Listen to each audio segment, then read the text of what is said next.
नमस्कार सभी को। आज मंगलवार 17 दिसंबर 2567 है। आज हम सार्वभौमिक धर्म के माध्यम से दुख के परिणामों को प्रकट करेंगे, जिसे कोई भी सुन सकता है, चाहे वह बच्चा हो, बुजुर्ग हो, विकलांग हो, स्त्री हो, पुरुष हो, किसी भी धर्म, वर्ग या जाति से हो।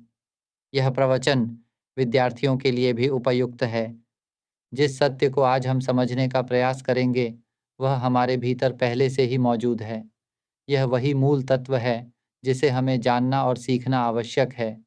यह कोई ऐसा ज्ञान नहीं है जिसे किसी ने हमें सिखाया हो या किसी ने हमें विशेष रूप से समझाया हो। जब हम इसे नहीं जानते, तब हम कल्पना और विचारों की दुनिया में बंधे रहते हैं। यह संसार एक मान्यताओं की रचना है, जिसे हमने अपने विचारों द्वारा गढ़ा है। उदाहरण के लिए, हम एक वृक्ष को इमली का पेड़ कहते हैं, लेकिन वास्तव में वह केवल प्रकृति का एक भाग है जो अपनी वास्तविकता में स्वतंत्र है और उसे किसी नाम की आवश्यकता नहीं है। इसी तरह हमने किसी जीव को बिल्ली, बाघ, गेंदा या मुर्गी कह दिया, लेकिन ये सभी केवल प्रतीकात्मक भाषा के निर्माण हैं जो हमने स्वयं गढ़े हैं। वस्तुएं स्वयं कोई नाम नहीं रखती। चलो, अपनी दृष्टि को विस्तृत करें और बाएं से दाएं तक देखें। जो कुछ भी हमारी आंखों के सामने है, क्या उसने कभी कहा कि वह क्या है? लेकिन हमारे मन की ध्वनि, हमारे द्वारा उच्चारित शब्द ही हर चीज़ को अर्थ प्रदान करते हैं। हम कहते हैं, यह खिड़की है, यह मेज़ है, यह दीवार है, यह लकड़ी है, यह कटोरा है। हम इन ध्वनियों और प्रतीकात्मक भाषा के सहारे हर वस्तु को एक मूल्य देते हैं, लेकिन वास्तव में इन चीज़ों को किसी भाषा की आवश्यकता नहीं है। अब मुख्य बिंदु पर आते हैं। हम क्यों इस भाषा के सहारे हर चीज़ को परिभाषित करते हैं? क्या हमें पता है कि हर चीज़ को मूल्य देने की यह प्रक्रिया कितनी हानिकारक हो सकती है? जब हम देखते हैं, तो हम कहते हैं, यह अच्छा व्यक्ति है, यह बुरा व्यक्ति है, यह व्यक्ति मुझे पसंद है, यह नहीं, यह तटस्थ है। जब हम किसी को अप्रिय कहकर चिन्हित करते हैं, तो क्या हम मन ही मन ऐसा नहीं सोच रहे होते? या फिर इसे शब्दों में कहकर दूसरों से साझा नहीं कर रहे होते? जैसे ही हम यह विचार उत्पन्न करते हैं, मुझे यह व्यक्ति पसंद नहीं, उसी क्षण हमारे भीतर एक भावना जन्म लेती है। क्या यह सच नहीं है? यह पर्याप्त नहीं है कि हम एक काल्पनिक भाषा बना लें। हम मन ही मन सोचते हैं, मन ही मन कहते हैं, मुझे यह व्यक्ति बिल्कुल पसंद नहीं, मुझे इससे घृणा है। जैसे ही हम इस व्यक्ति का चेहरा देखते हैं, हमारी सोच तुरंत सक्रिय हो जाती है। हम उसे एक मूल्य दे देते हैं और फिर हमारे भीतर नापसंदगी और घृणा की भावना उत्पन्न होती है।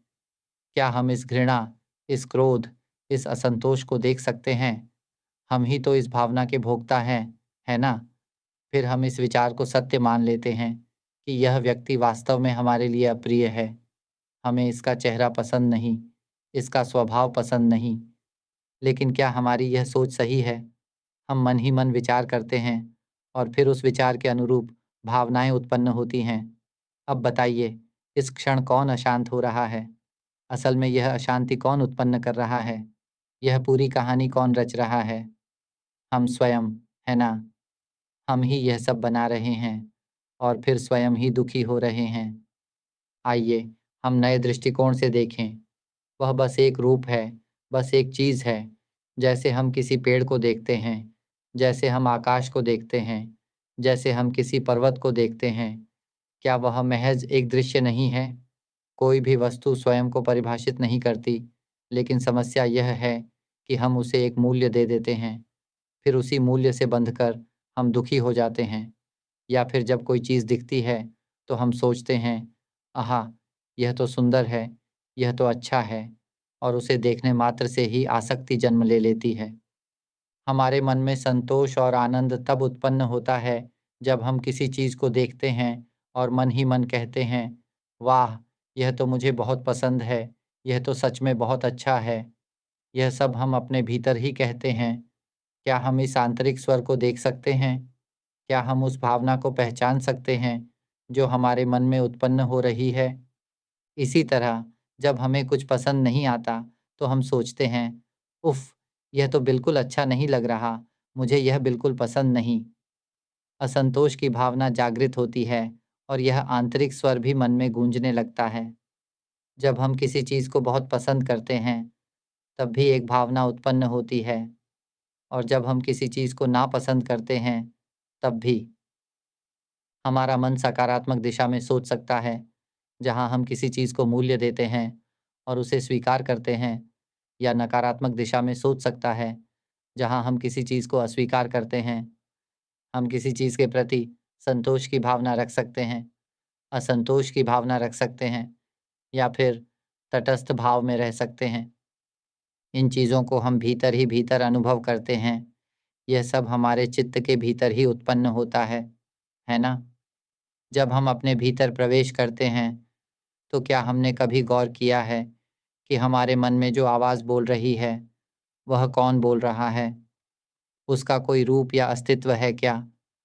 जो आवाज़ मन में गूंजती है, वह कैसे उत्पन्न होती है? मन कैसे बोल सकता है, जबकि इसका मस्तिष्क से कोई संबंध नहीं? यह तो चित्त का विषय है। इसे सही से समझना आवश्यक है। जब हम मन में कुछ कहते हैं, उस आवाज़ को ध्यान से देखें। क्या यह आवाज़ किसी मुख से निकल रही है? नहीं, हमारे मन का कोई मुख नहीं होता, फिर भी वहाँ एक आवाज़ गूंजती रहती है। अब ज़रा कल्पना करें, अपनी आँखें बंद करें और किसी व्यक्ति का ध्यान करें, जिसे आप पसंद करते हैं या जिससे घृणा करते हैं। कल्पना करो कि एक चित्र उभर रहा है, लेकिन हमारे मन के भीतर कोई प्रोजेक्टर नहीं है। फिर भी यह चित्र वहाँ प्रकट हो रहा है। भावनाएँ उत्पन्न होती हैं। हमारा मन क्यों गर्म और ठंडी भावनाएँ रचता है? भारी और हल्की भावनाएँ, जिन्हें हम संतोष और असंतोष कहते हैं, ये कैसे जन्म लेती हैं? क्या हम इन भावनाओं को देख सकते हैं? ये सब हमारे ही मन से प्रकट होती हैं और निरंतर बनी रहती हैं, जागने से लेकर सोने तक। मन में हमेशा कोई न कोई आवाज़ गूंजती रहती है, चित्र उभरते रहते हैं और भावनाएँ उनके साथ-साथ प्रकट होती हैं। लेकिन मुख्य बात यह है कि मन को यह भी पता होता है कि वह इन सबको जान रहा है। एक ऐसी प्रकृति है जो इस ध्वनि को जान रही है। ज़रा मन में कुछ कहकर देखो, कुछ भी कह सकते हो, मन ही मन, बिना होंठ हिलाए। क्या मन के भीतर कोई आवाज़ नहीं उठ रही? उस आवाज़ का कोई ठोस रूप है क्या? और वह कौन है जो उस आवाज़ को जान रहा है? यदि हम ध्यान से देखें, तो हमें प्रकृति का एक अद्भुत सत्य दिखाई देगा, जिसे हमने पहले कभी नहीं देखा था। हमारे मन में चित्र भी प्रकट हो रहे हैं। वे चित्र कौन देख रहा है? और जब हम मन ही मन कुछ कहते हैं, तब जो भावनाएँ उत्पन्न होती हैं, उन्हें कौन अनुभव कर रहा है? मन में उठने वाले चित्रों के साथ भावनाएँ भी जन्म लेती हैं, संतोष और असंतोष, सुख और दुःख। हम सभी एक बार उन लोगों के बारे में सोचें, जिन्हें हम पसंद नहीं करते, और फिर उन लोगों के बारे में सोचें, जिन्हें हम पसंद करते हैं। इसके बाद हमें संतोष और असंतोष, भारी और हल्के, गर्म और ठंडे भावनाओं का अनुभव होता है। ये भावनाएँ हमारे मन में हमेशा उभरती रहती हैं। क्या इन भावनाओं को हम छू सकते हैं? क्या इनमें कोई रूप है? और कौन है जो इन भावनाओं को जानता है? आइए, हम सभी एक कदम पीछे हटकर ध्यान से देखें और हम एक ऐसी सच्चाई को पाएँगे, जिसे हमने कभी नहीं जाना, नहीं देखा और न ही समझा। हम एक ऐसी शुद्ध प्रकृति का अनुभव करेंगे, जिसे हम बहुत समय से नहीं जानते। जब हम इस मूल प्रकृति को समझने के लिए पीछे हटते हैं, तो हम देखेंगे कि इस दुनिया में हर व्यक्ति, हर मानसिक अवस्था में यह प्रकृति मौजूद है। सवाल ये है कि कौन हमारे मन में बोल रहा है, कौन विचारों को अपने मन में चित्रित कर रहा है और कौन है जो सुखी, दुखी या उदासीन भावनाओं का अनुभव कर रहा है। इन लक्षणों को मैं भी लक्षण कहता हूँ। लक्षण जो आंतरिक ध्वनियों की तरह हिलते हैं, जैसे मन में बोलते शब्द। मन में बोलकर देखो और उन लक्षणों को देखो जो मन में छवि के रूप में प्रकट होते हैं।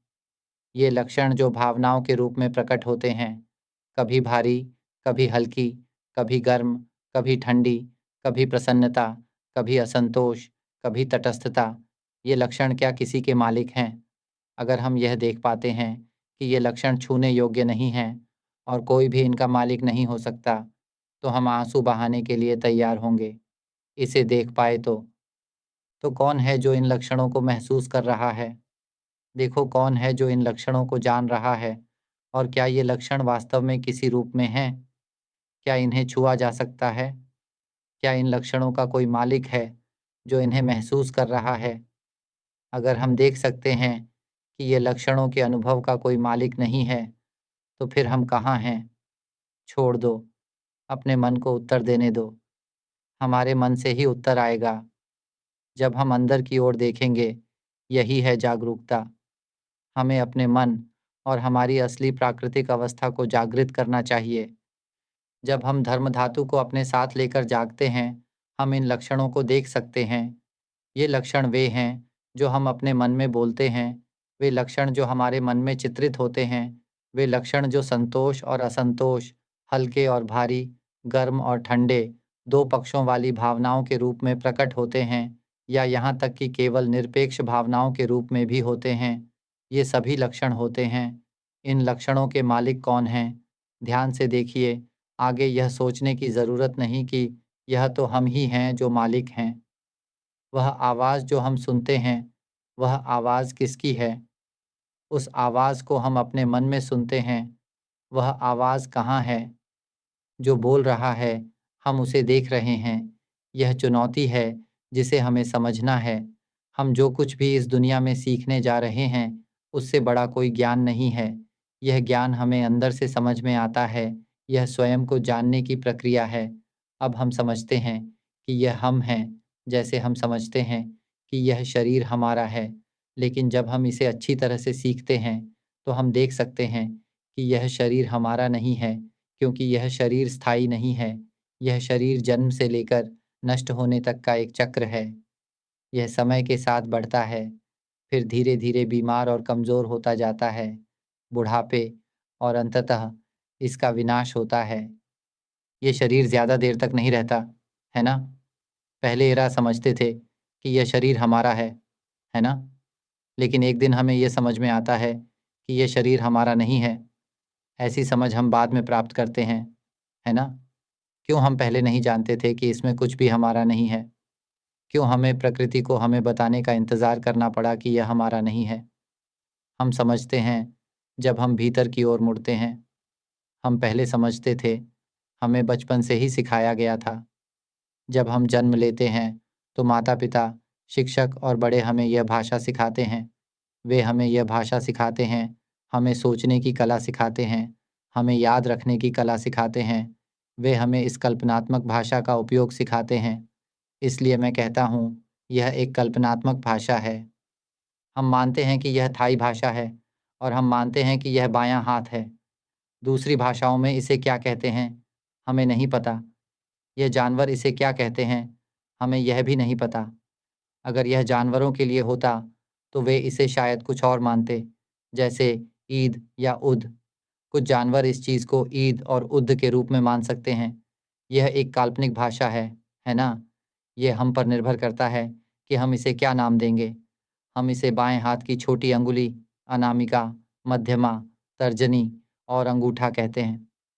हम इसे इस तरह से मानते हैं, लेकिन ये चीज़ नाम नहीं चाहती, है ना?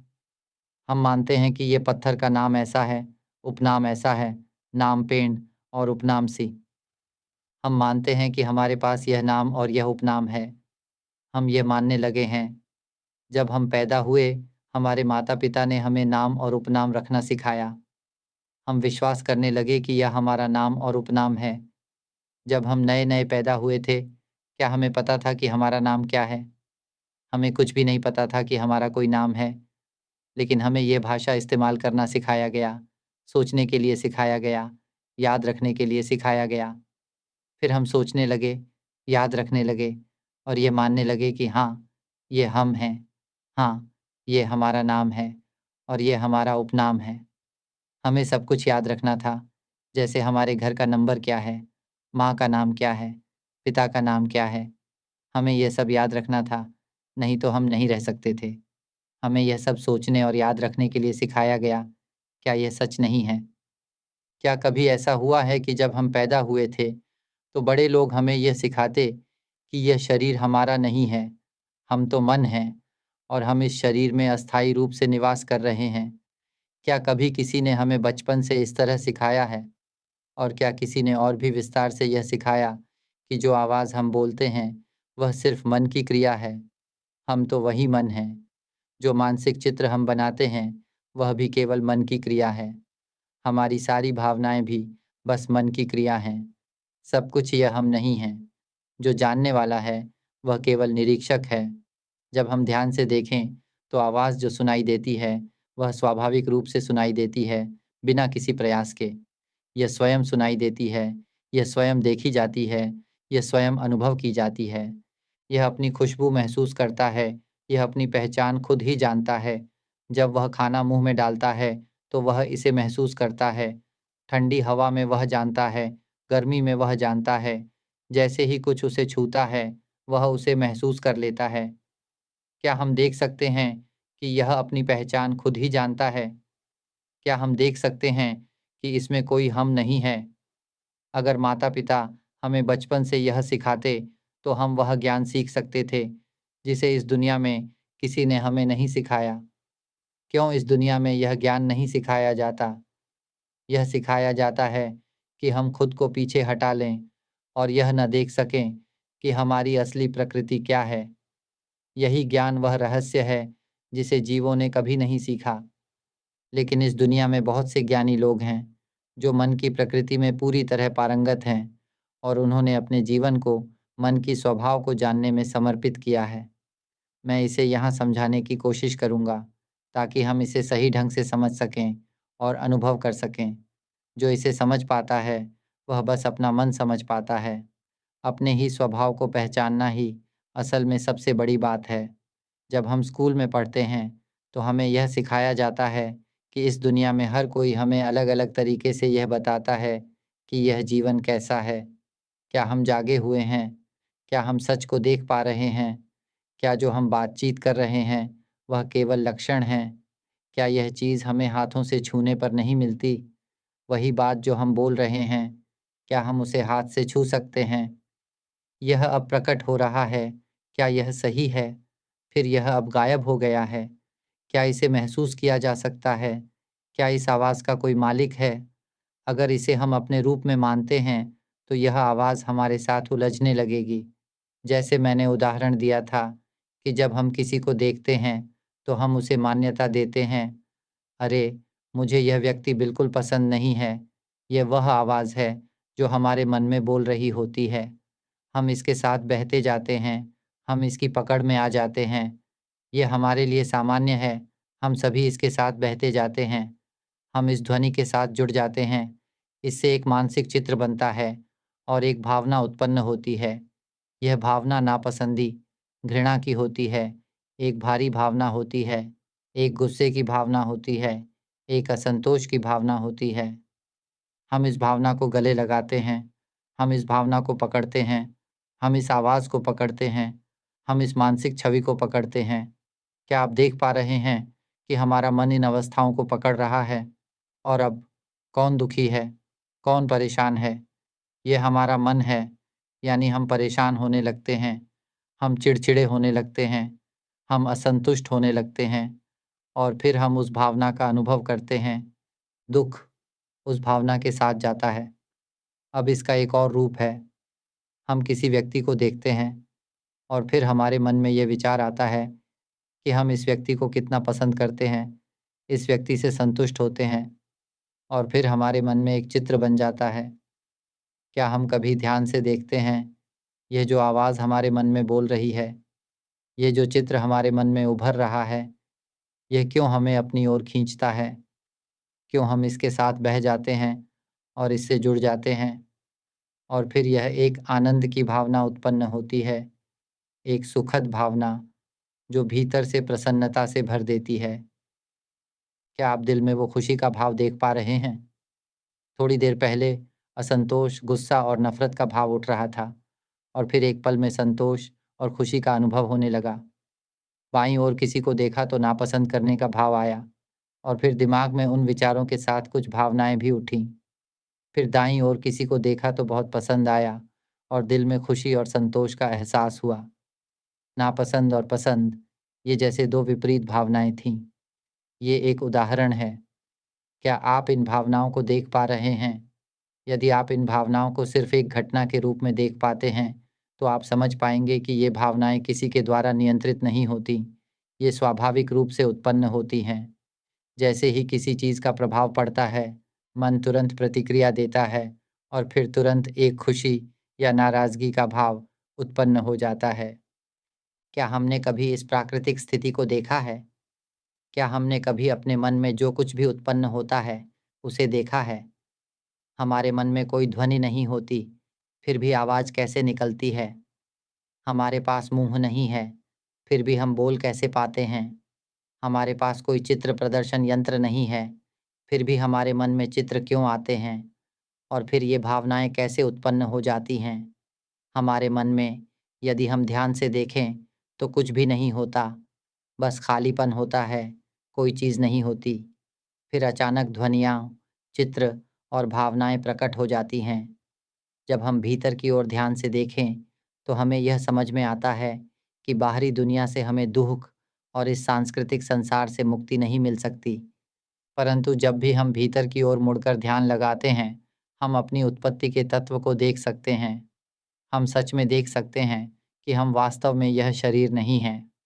हमारी असली प्रकृति इस शरीर में निवास करती है। जब यह शरीर मर जाता है, जब इसका जीवन काल समाप्त हो जाता है, तब हमारी असली प्रकृति, जो अभी तक ज्ञान और बुद्धि से रहित है, एक नया शरीर ढूँढने जाती है। वह मछली बनकर किसी द्वारा खाई जा सकती है। वह मुर्गा या बत्तख बनकर किसी द्वारा मारी जा सकती है। यह जल, स्थल, आकाश या भूमिगत किसी भी रूप में उत्पन्न हो सकती है। हम जितने भी समय से यह आत्मा या मन रूपों में पुनः-पुनः जन्म लेता आया है, यह एक निरंतर प्रक्रिया है। हमारा मन क्यों हमेशा नए शरीर की तलाश करता है? जब से हम जन्मे थे, तब से आज तक हम अनेकों रूप बदल चुके हैं। यह निरंतर जन्म और मृत्यु का चक्र क्यों है? क्यों हमें ये बातें बचपन से नहीं सिखाई जाती? यह ज्ञान हमारे अपने भीतर का ज्ञान है। इसे हमें स्वयं अनुभव करके समझना होगा। यह आवाज़ जो मैं बोल रहा हूँ, अगर हम इसे ध्यान से सुनें, हम इसे अपने भीतर पकड़ सकते हैं। हम इसे अपने मन में अनुभव करेंगे। हम समझ पाएँगे कि यह ध्वनि हमारे मन पर कैसे प्रभाव डालती है। हम जान पाएँगे कि यह केवल एक ध्वनि नहीं है, बल्कि एक विशेष अनुभव है, जो हमारे मन पर आकर प्रभाव डालता है। जैसे ही आवाज़ समाप्त होती है, वह चला जाता है। यह शब्द और वाक्य हैं, लेकिन जब हम भीतर ध्यान से देखते हैं, हमें यह समझ में आता है कि जो हम जान रहे हैं, वह स्वयं अपना ज्ञान है। क्या हम इसका अनुभव महसूस कर पा रहे हैं? यह ध्वनि इसे समझ रही है और यह केवल अपनी ही समझ को अनुभव कर रही है। फिर मन भी गायब हो जाता है, खाली हो जाता है, कुछ भी नहीं होता। जब कोई आवाज़ आती है, तो वह स्वयं ही महसूस होती है। जब आवाज़ समाप्त हो जाती है, तो फिर वही खालीपन, कुछ भी नहीं। यह शब्द और वाक्य हैं, क्या आपने ध्यान दिया? ये आवाज़ भी कुछ है, जो हमारे मन को प्रभावित करती है और मन उसे अनुभव करता है। आवाज़ एक संकेत है, जो मन को छेड़ता है और हम उसे महसूस करते हैं। क्या आप देख पा रहे हैं कि यह अपनी भूमिका निभा रहा है? जैसे शरीर, हृदय अपना काम करता है, आँखें अपनी भूमिका निभाती हैं, जिगर अपनी भूमिका निभाता है, फेफड़े अपनी भूमिका निभाते हैं, हर चीज़ अपनी भूमिका निभाती है।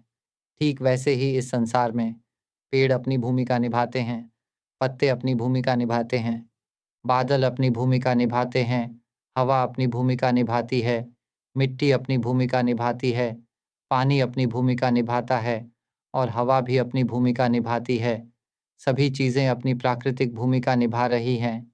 यह पृथ्वी अपनी ध्रुवीय बल से घूमती है और सूर्य की गुरुत्वाकर्षण शक्ति के द्वारा सूर्य के चारों ओर घूमती है। हर एक चीज़ अपनी भूमिका निभा रही है। यहाँ तक कि मन की स्थिति भी अपनी भूमिका निभाती है, जो इसे जानने का कार्य करती है।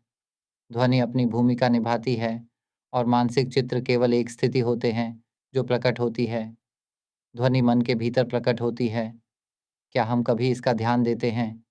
क्या हमने कभी महसूस किया है कि यह आवाज़ हमारे मन में हमेशा चलती रहती है?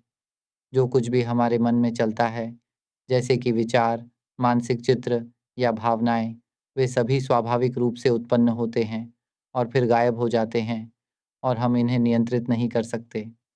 भावनाएं। ओह! आज मैं चाहता हूँ कि मेरी भावनाएं पूरे दिन खुशहाल रहें। क्या यह कहा जा सकता है? क्रोध। ओह! तुम अभी क्रोधित हो जाओ, पूरे दिन क्रोधित रहो। क्या यह कहा जा सकता है? जब कोई कारण आता है और हम उसे महसूस करते हैं, तब तुरंत भावनाएं उत्पन्न होती हैं। जब हम किसी चीज़ को देखते हैं, तो हम उसे अपनी मानसिक छवि में बदलते हैं और उस पर मूल्यांकन करते हैं कि ओह! मुझे यह पसंद नहीं है। तब भावनाएं उसी क्षण उत्पन्न होती हैं। जब हम कुछ देखते हैं और कहते हैं, ओह! मुझे यह पसंद है, तो सुख की भावना तुरंत उत्पन्न हो जाती है। यह दृश्य, ध्वनि और भावनाएं तब उत्पन्न होती हैं, जब कोई बाहरी प्रभाव हमारे अंदर आता है। देखने में, सुनने में, सूंघने में और चखने में हमारे अनुभवों के अनुसार मन में विचार आते हैं। जब हम कुछ गंध महसूस करते हैं, तो मन में यह विचार आ सकता है कि यह बदबूदार है, जिससे नापसंदीदी का भाव उत्पन्न होता है। वहीं जब कोई गंध हमें सुकूनदायक और प्यारी लगती है, तो मन में खुशी और हल्केपन का अनुभव होता है। जब कुछ स्वाद हमें जीभ पर मिलता है, तो तुरंत हमारी भावना प्रतिक्रिया करती है, जैसे यह स्वादिष्ट है और यह सुखद संतोष का अनुभव कराती है। अगर कुछ स्वाद हमें अच्छा नहीं लगता, तो मन में नापसंदीदी और असंतोष का भाव उत्पन्न होता है। यह सभी प्रतिक्रियाएं हमारे मन की प्राकृतिक प्रवृत्तियां हैं, जो बिना किसी विचार के अपने आप काम करती हैं। क्या हमने कभी इस प्राकृतिक लक्षण को ध्यान से देखा है? यह आंतरिक प्रकृति अपनी ही प्रक्रिया में काम करती रहती है। जो जानता है, वह जानता है अपनी ही तरह से। जो सुनता है, वह सुनता है अपनी ही ध्वनि। और जो अनुभव करता है, वह अनुभव करता है अपनी ही तरह से। हमें इसे जानने के लिए विशेष प्रयास नहीं करना पड़ता। क्या हम नहीं देख सकते कि यह प्रकृति अपने काम को बिना किसी हस्तक्षेप के करती है? तो फिर हमारी असल पहचान कहाँ है? हमें इनमें से किसी के साथ कोई संबंध दिखाई नहीं देता। तो हम कौन हैं?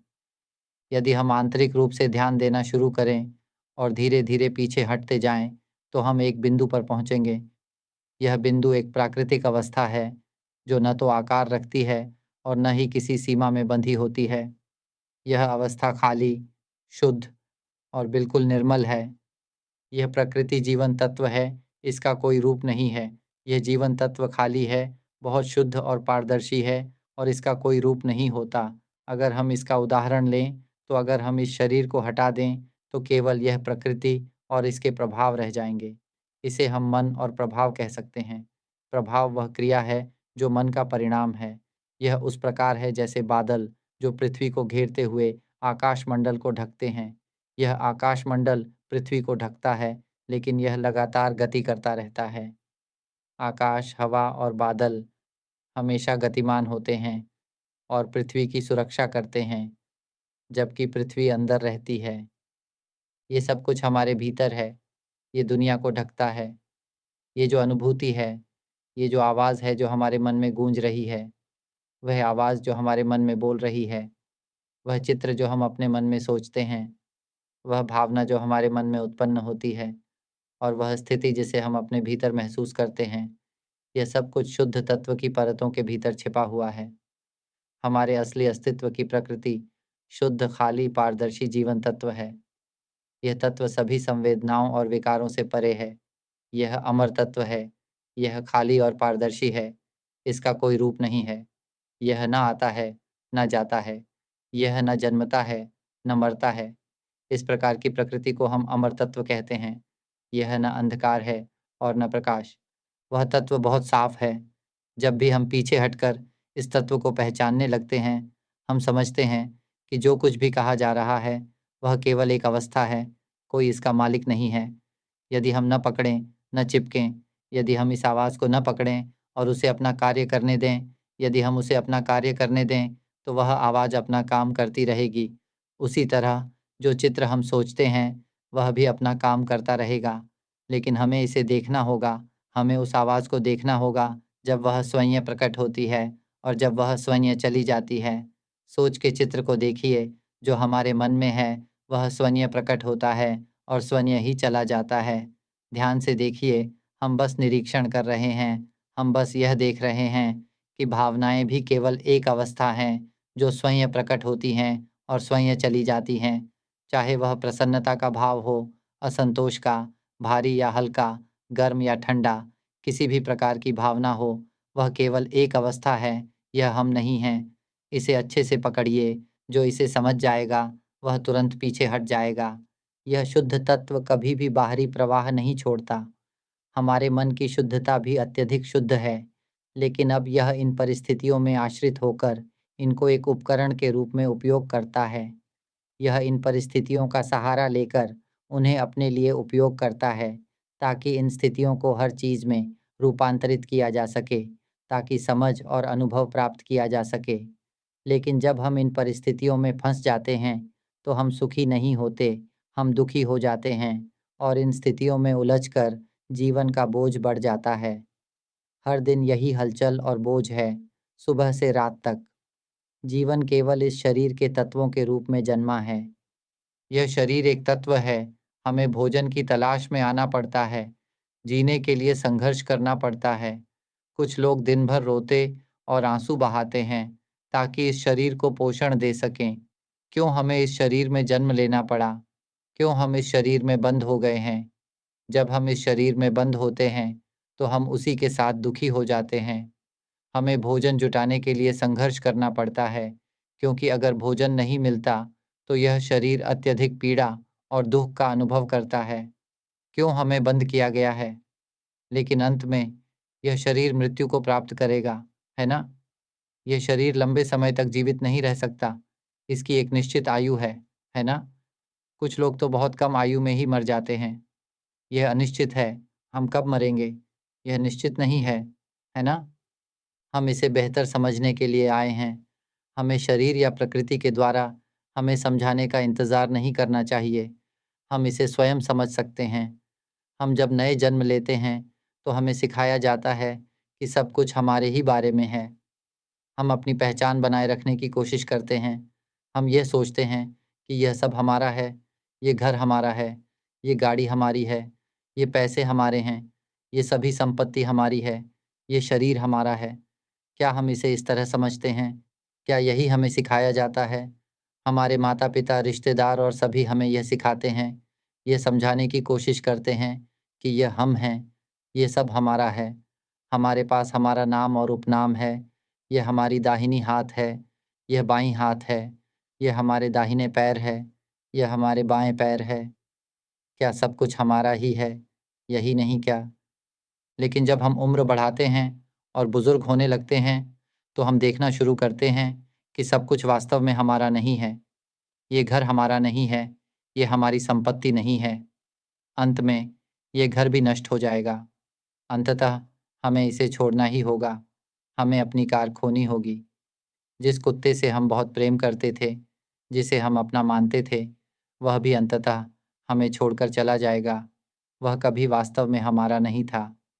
जिस बिल्ली से हमें लगाव था, वह भी आखिरकार हमारी नहीं रहेगी। जिन लोगों को हम दिल से प्यार करते हैं, वे भी अंततः हमारे नहीं हैं। यहाँ तक कि यह शरीर भी नहीं, यह बूढ़ा होगा, बीमार पड़ेगा। हम इसे रोक नहीं सकते, इसे कह नहीं सकते कि मत बीमार पड़ो, मत बूढ़े हो। यह हमारा नहीं है, यह केवल उत्पन्न हुआ है ताकि एक दिन नष्ट हो सके। हमने ही इस प्रकृति को अपना समझ लिया, लेकिन जब यह प्रकृति अपना सत्य प्रकट करने लगती है, तब वह हमें सिखाती रहती है। वह हमें सदा सत्य के अनुसार बताती है कि कुछ भी वास्तव में हम नहीं हैं। हम केवल यहाँ ठहरे हुए हैं, ताकि अपने चित्त को जान सकें। यह ऐसे ही है, जैसे हमारा चित्त इस ज्ञान के लिए तरस रहा हो। चित्त ही हमारा वास्तविक स्वरूप है और हम वही पवित्र तत्व हैं। यह पवित्र तत्व अत्यंत निर्मल है, जैसे एक नन्हा शिशु जो पूर्णतः निष्कलंक होता है और सीखना चाहता है। इसलिए उसने अनुभूति के माध्यम से ज्ञान प्राप्त करने का मार्ग बनाया। इसी कारण ध्वनि उत्पन्न हुई। अब मन में बोलकर देखो, भीतर ही इसका अवलोकन करो। हम इसे अब से याद रखें। हमें अपने भीतर अवलोकन करना चाहिए, अपने मन के भीतर देखना चाहिए कि यह जो आवाज़ बोल रही है, वह कौन है? क्यों इसे नियंत्रित नहीं किया जा सकता? इसे छुआ नहीं जा सकता। मूल बात यह है कि हम भीतर अवलोकन करें कि यह आवाज़ क्यों स्वयं प्रकट होती है, स्वयं ही विलीन हो जाती है और हमेशा अपने आप बोलती रहती है। फिर भी इसे छुआ नहीं जा सकता और इसका कोई स्वामी नहीं है। ध्यान दें, क्या वास्तव में इस आवाज़ का कोई स्वामी है? जब हम इसे स्पष्ट रूप से देखेंगे, तो हम जान पाएंगे कि इसका कोई स्वामी नहीं है। इसका कोई आकार नहीं है, कोई ठोस अस्तित्व नहीं है। यह मात्र एक तरंग की भांति है, जो शुद्ध शून्यता में हलचल कर रही है और अंततः यह फिर से हमारे मन की निर्मल शून्यता में लय हो जाती है। हम सब शुद्ध, खाली और निर्मल तत्व हैं। यह ध्वनि केवल एक लहर की तरह उठती है और फिर विलीन हो जाती है। यदि हम इस शरीर को हटा दें, इन अवस्थाओं को मिटा दें, तो केवल एक निर्मल और शुद्ध चेतना ही शेष रह जाएगी। लेकिन इस क्षण यही निर्मल चेतना स्वयं को जानने के लिए इन अवस्थाओं को उत्पन्न कर रही है। हमारी चेतना, हमारे भीतर की ऊर्जा इस ज्ञान की खोज में है।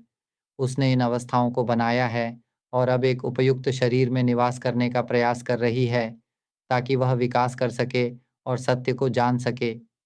चेतना स्वयं को समझना चाहती है, वह वास्तव में क्या है।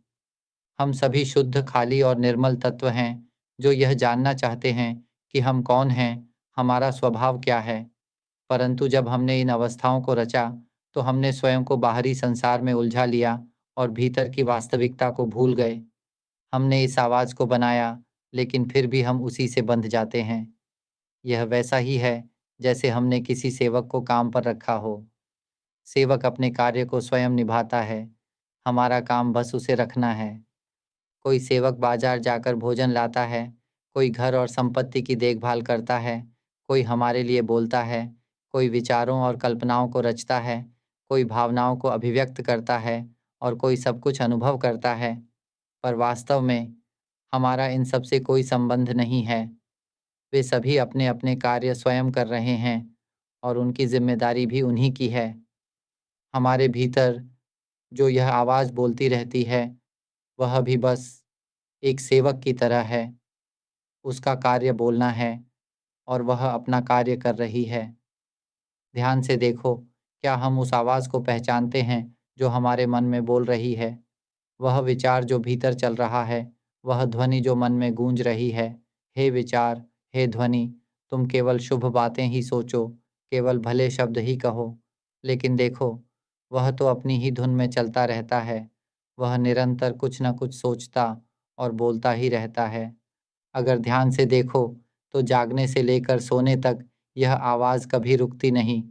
पर यह मैं नहीं हूँ, यह मेरा भी नहीं है। यह तो प्रकृति का एक स्वाभाविक गुण है, यह चित्त का एक लक्षण मात्र है। हमारी सच्ची प्रकृति तो एक निर्मल, स्वच्छ तत्व है, एक खाली पवित्र चेतना। यही हमारा चित्त है। इसे कोई नाम नहीं दिया जा सकता, लेकिन यह एक शुद्ध तत्व है, जीवन का सार है। मैं इसे चित्त कहता हूँ। बस इतना समझ लो कि हम इसी शुद्ध तत्व से बने हैं। यह तत्व किसी भाषा में नहीं है, यह एक शुद्ध, खाली, पारदर्शी तत्व है, जो स्वयं जीवंत है। यह मूलभूत जीवन तत्व है, जो सृष्टि का आधार है। वास्तव में पूरा ब्रह्मांड हमारे चित्त में ही समाहित है और हमारा चित्त ही संपूर्ण ब्रह्मांड है। कल्पना करें कि हम जिस ब्रह्मांड को जानते हैं, उसे पूरी तरह मिटा देते हैं।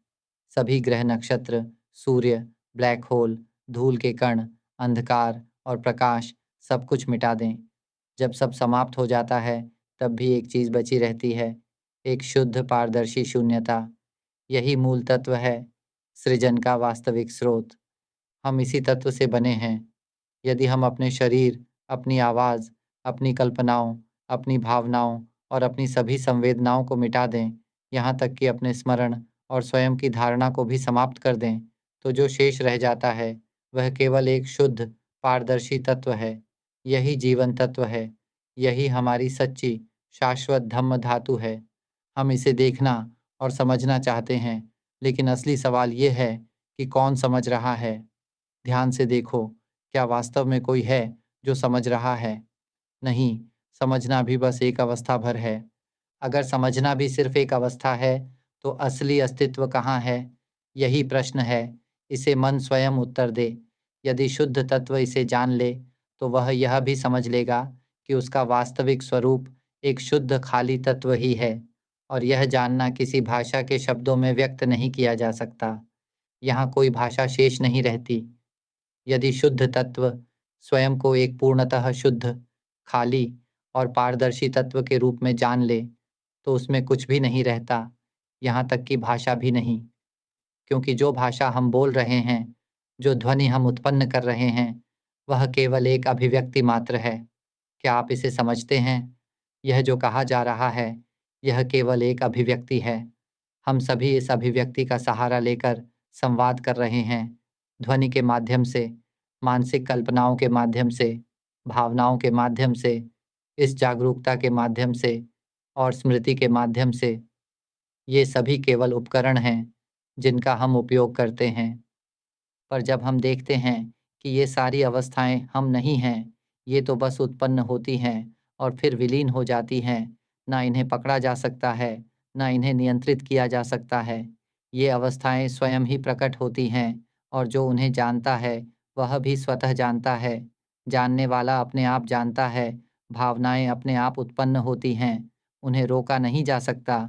यह नहीं कहा जा सकता कि आज पूरा दिन आनंदित और प्रसन्न रहो, यह संभव नहीं है। कभी-कभी संतोष का भाव आता है, कभी असंतोष। यदि ध्यान से देखें, तो हमें इस सत्य का बोध होगा कि इनमें कुछ भी हम नहीं हैं। यहाँ तक कि जो मैं कह रहा हूँ, उसमें कोई बोलने वाला नहीं है और यह आवाज़ भी नहीं है। देख सकते हैं कि यह वास्तव में आवाज़ नहीं है, बल्कि भीतर एक हलचल है, जो स्वतः कार्य कर रही है, और जो इसे जान रहा है, वह भी कोई व्यक्ति नहीं है। यही वाणी है, पर इसमें कोई बोलने वाला नहीं है, और यह आवाज़ भी नहीं है। जो इसे जान रहा है, वह भी कोई नहीं है। यह केवल एक प्रवाह है, एक जानने की लहर, एक ध्वनि की लहर। इन सभी हलचलों में हम कहीं भी नहीं हैं।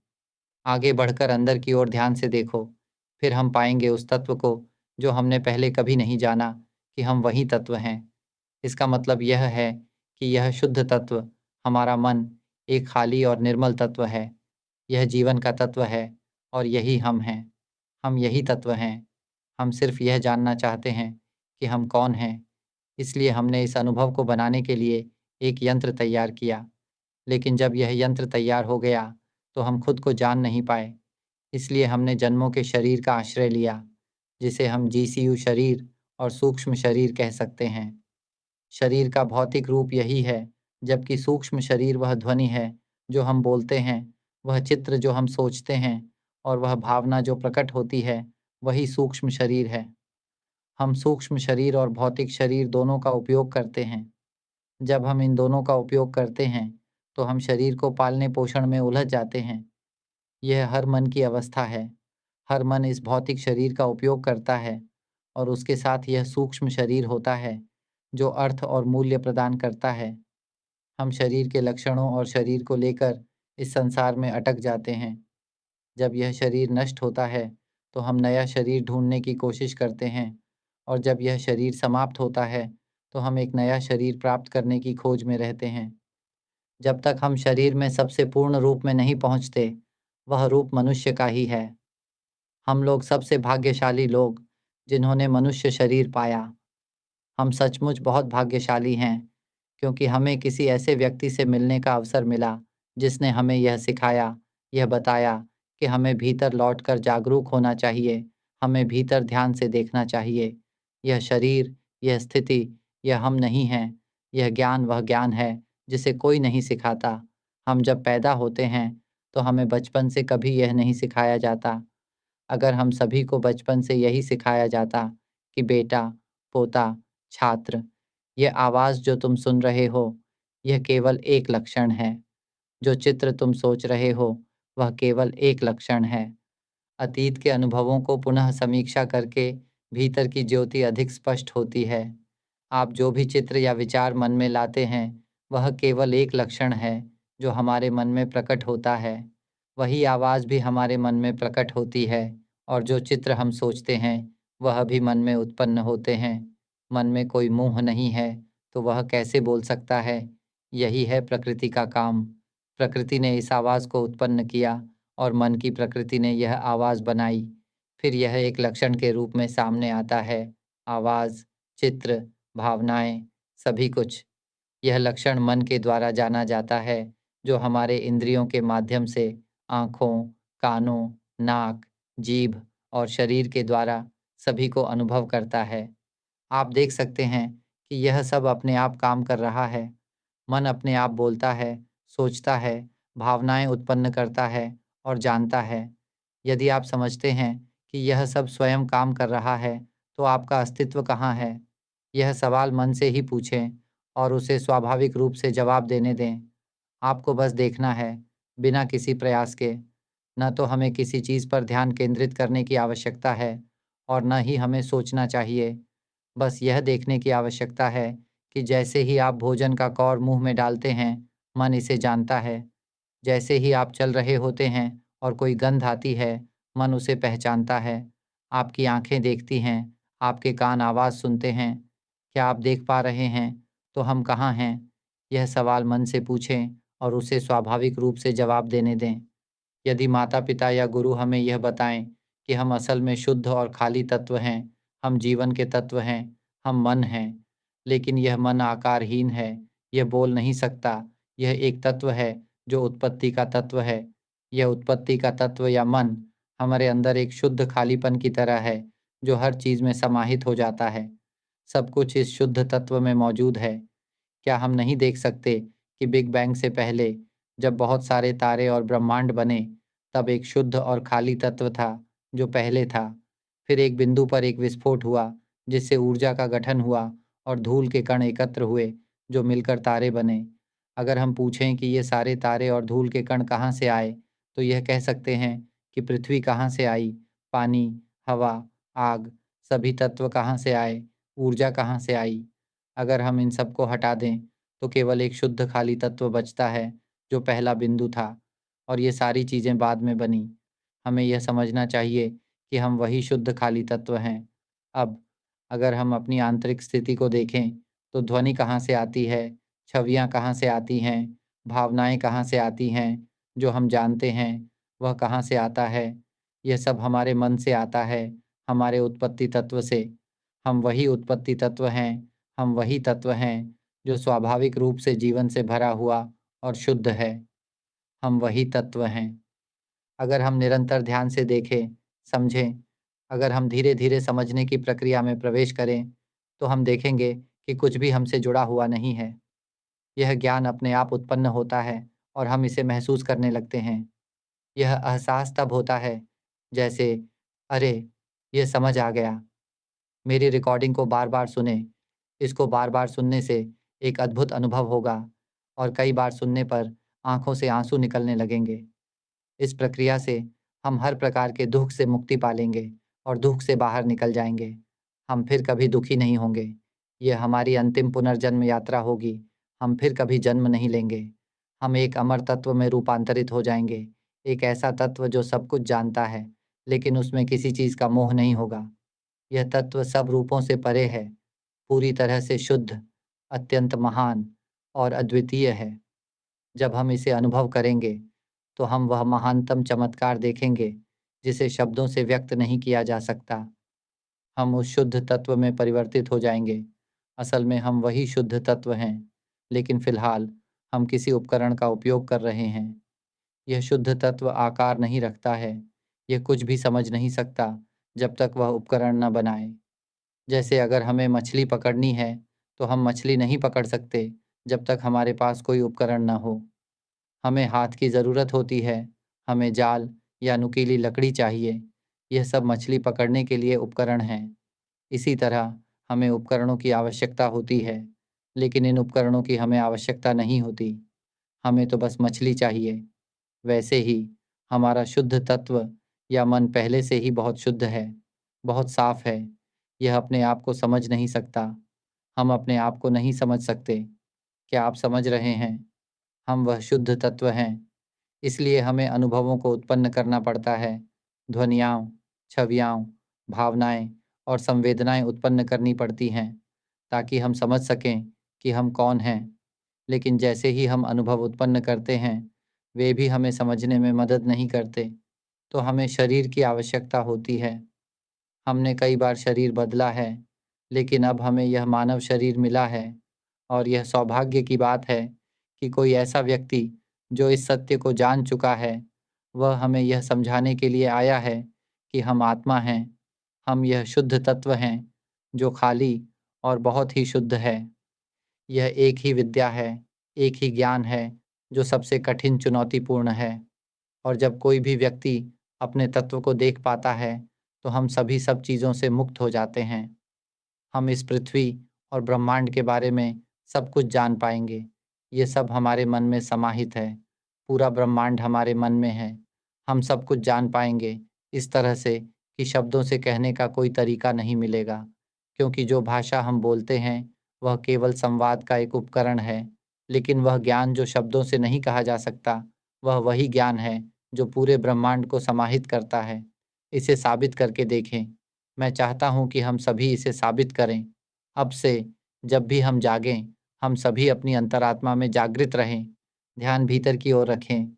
बस भीतर देखिए कि यह जो आवाज़ बोल रही है, ये हमारी नहीं है।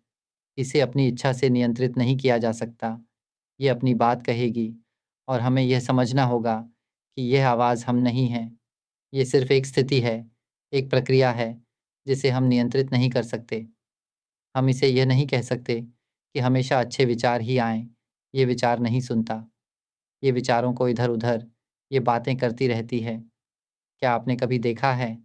ये मन में बोलता है, आह! मुझे समझ नहीं आया। क्या आप उस आवाज़ को देख सकते हैं? या कभी किसी ने सुना है, हाँ, अब समझ गया। लेकिन वह भी सिर्फ़ एक आवाज़ है। वह भी हम नहीं हैं। अगर ध्यान से देखें, तो इस आवाज़ में भी कभी संदेह होता है। संदेह उठता है, अगर यह हम नहीं हैं, तो हमारी असल पहचान कहाँ है? क्या आप उस आवाज़ को देख सकते हैं? अगर यह हम नहीं हैं, तो हमारी असल पहचान कहाँ है? यह आवाज़ हमें यह समझने देती है कि यह हम नहीं हैं। यह केवल एक प्राकृतिक प्रक्रिया है। यह एक विचारक का काम है। यह मन का काम है। यह भावनाओं का काम है। यह हमारे ज्ञान का काम है। यह सब हमारे मन का औज़ार है। यह हमारे आत्मज्ञान का एक हिस्सा है, जो अपने कार्य को इस तरह से करता रहता है। जब हम इसे देखते कि यह केवल एक अधिकारी है, यह केवल एक सेवक है, यह एक स्वाभाविक स्थिति है जो अपनी भूमिका निभा रही है, जब हम इसे स्वीकार करते हैं, तब यह हमारी विसुत्ति तत्व को स्वीकार करता है।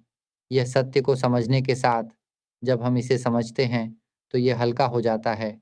जैसे ही हम इसे समझते जाते हैं, यह हल्का हो जाता है। जब हम मेरे उपदेशों को सुनते हैं, मेरे अंतर्राष्ट्रीय टेप को सुनते हैं, तो हम उसे बार-बार सुनते हैं, समझते हैं, समझते जाते हैं, तब ये हल्का हो जाता है। जीवन हल्का हो जाता है। हम किसी भी चीज़ पर दुःख नहीं करते। दुःख की भावना, पसंद-नापसंद की भावना, ये हमारी भावना नहीं है, ये बस एक लक्षण है। ये आवाज़ भी एक लक्षण है और जो भी आवाज़ हमें प्रभावित करती है, वह भी एक लक्षण ही है। सब कुछ बस अनुभव होने वाली स्थिति है। सब कुछ एक लक्षण है, आवाज़ भी एक लक्षण है और चित्र भी एक लक्षण है। भावनाएँ भी केवल अनुभव हैं और जो इसे जान रहा है, वह भी एक अनुभव मात्र है। जब मैं नहीं होता, तब सच्ची शांति होती है। तब हल्कापन और स्वच्छता बनी रहती है। इतनी हल्की और स्वच्छ कि समझ स्पष्ट हो जाती है। यह समझ निरंतर गहरी होती जाती है, जब तक कि संपूर्ण बोध न हो जाए। जब यह पूर्ण रूप से स्पष्ट हो जाता है, तो यह कुछ इस तरह महसूस होता है, आज मन अत्यधिक हल्का है, असाधारण रूप से हल्का। यह एक सहज हल्कापन है, बहुत ही शांतिपूर्ण। आज कुछ अजीब-सा लग रहा है, लेकिन यह सुखद है। कोई विशेष भूख या अभाव महसूस नहीं होता, केवल सहज संतोष है। धीरे-धीरे चलते हुए, इधर-उधर देखते हुए, हर चीज़ को स्वाभाविक रूप से अनुभव करते हुए, अचानक कोई आवाज़ सुनाई देती है। मान लीजिए, माँ पुकारती है, "बेटा, तुम कहाँ हो?" जैसे ही वह आवाज़ कानों में पड़ती है, एक हल्का कंपन महसूस होता है। या फिर किसी छिपकली की आवाज़ सुनाई देती है, टक-टक। ऐसे ही किसी पक्षी का स्वर गूंजता है, चहचह, गूंज-गूंज। और फिर चलते-चलते अचानक ये बोध होता है, अरे! ये सब अपने आप सुनाई दे रहा है। ये भीतर और अधिक प्रकाशमान हो गया है क्योंकि उसने अपने पिछले अनुभवों की पुनरावलोकन किया है ना? एक स्वाभाविक लय होती है जहाँ हमें जानने, समझने, देखने का कोई प्रयास नहीं करना पड़ता। हमने पहले ही बहुत कुछ समझ लिया होता है, वह हल्का हो चुका होता है। लेकिन फिर एक ऐसा क्षण आता है जब प्रकृति स्वयं को सहज रूप में जान लेती है, बिल्कुल स्वाभाविक, बहती हुई। वह क्षण अत्यंत शांत और सरल होता है। तब सहसा यह बोध होता है कि हमने अपनी ही ध्वनि को सुना और तभी एक झटका सा लगता है, जैसे हमें मानवीय अस्तित्व से बाहर खींच लिया गया हो। एक पल में हम किसी अज्ञात स्वरूप में ढल जाते हैं, जहाँ मैं नाम की कोई धारणा नहीं होती। वह अत्यंत निर्मल, शुद्ध और स्वच्छ होता है। हम शुद्ध और निर्मल शून्यता में विलीन हो जाते हैं, जो समस्त अस्तित्व के साथ एक हो जाती है। यह एक महान अनुभूति है, एक ऐसी दृष्टि जो दिखाती है कि यह शरीर हमारा नहीं है और जो इसे देख रहा है, वह भी हम नहीं हैं। यह कुछ अज्ञात, अत्यंत शुद्ध रूप में बदल जाता है और तब आंसू बहने लगते हैं। हृदय गहरे सत्य को अनुभव करता है कि हमारा जन्म कभी हुआ ही नहीं। आंसू बहते हैं क्योंकि हमें अनुभूति होती है कि हम इस संसार से परे हैं, समस्त सीमाओं से परे। हम एक शुद्ध तत्व हैं, एक ऐसा अस्तित्व जिसमें हम नामक कोई पहचान शेष नहीं रहती। यहाँ केवल शुद्धता रह जाती है, असीम, निर्मल शुद्धता। इस सत्य को प्राप्त करो। हम सभी वही शुद्ध तत्व हैं, जिसमें हम का कोई अस्तित्व नहीं है, केवल शुद्धता, केवल पवित्रता। और जब हम इसे समझेंगे, हमारी आंखों से आंसू बह निकलेंगे। हम जान जाएंगे कि हमने समस्त दुखों से मुक्ति पा ली है। हम सब कुछ पार कर चुके हैं। हम पुनः जन्म नहीं लेंगे। हम यह स्पष्ट रूप से जान लेंगे कि यह हमारा अंतिम जन्म है। हम इस संसार को भी उसी सत्य की ओर ले जाना चाहते हैं, जैसा हमने अनुभव किया है। यही सबसे महान और चुनौतीपूर्ण ज्ञान है। इस शाश्वत धर्म तत्व को उजागर करो। हम सभी मिलकर इस सत्य के पथ पर तुम्हारा हृदय से समर्थन करते हैं। हर कोई इस सत्य को प्राप्त कर सकता है। बच्चे, वृद्ध, दिव्यांग, स्त्री, पुरुष, हर व्यक्ति, हर धर्म, हर जाति, हर वर्ग और हर राष्ट्र का व्यक्ति इस शुद्ध धर्म तत्व को आत्मसात कर सकता है। इस टेप को बार-बार सुनो, इसे अधिक से अधिक फैलाओ, चाहे वह यूट्यूब हो या फेसबुक। इसका नाम है ज्ञान से मुक्ति। हम सभी को इसे फॉलो और शेयर करना चाहिए ताकि अधिक से अधिक लोग इसे सुनें। जब हम इसे सुनेंगे और समझेंगे, तो हम अपने भीतर मौजूद धर्म धातु को प्रकट करेंगे। हम संपूर्ण रूप से दुख से मुक्त हो जाएंगे। तब हमें यह बोध होगा कि यह संसार, यह मैं, सब कुछ केवल एक मान्यता प्राप्त कल्पना है। यह एक स्वप्न की भांति है। जिस क्षण हम जागृत होंगे, हम देखेंगे कि सब कुछ एक माया का खेल था। जो कुछ भी हमें सत्य लगता था, वह मात्र एक स्वप्न था।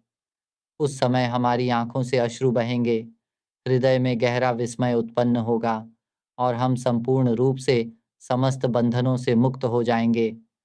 फिर हम इस संसार में पुनः जन्म नहीं लेंगे। यहीं पर वचन को विराम देता हूँ। हम सभी अपने धर्म धातु को अभी और यथाशीघ्र प्रकाशित करें। यही मंगलमय कामना है।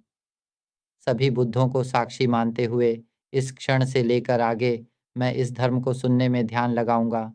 मैं भीतर से जागरूक रहूंगा, विचारों, भावनाओं और ज्ञान के अनुभवों को प्रकृति के रूप में देखूंगा। ये न तो हमारा है और न ही हम हैं। मैं किसी भी रूप या स्थिति में आसक्ति नहीं रखूंगा। यह जन्म मेरा आखिरी जन्म होगा। जब मैं सत्य को जान लूंगा, तो मैं अपने बच्चों और जानने वालों को भीतर से जागरूक होने का उपदेश दूंगा, ताकि वे विचारों, भावनाओं और स्थितियों में आसक्ति से मुक्त हो सकें और वे कभी भी भ्रमित न हों। यह बुद्ध पूजा है। साधु, साधु, साधु। यदि आप भीतर जागरूकता प्राप्त करने और दुख से मुक्ति के लिए इस धर्म में रुचि रखते हैं, तो आप मुझे लाइन आईडीए पानिया 9 पर संपर्क कर सकते हैं। धन्यवाद।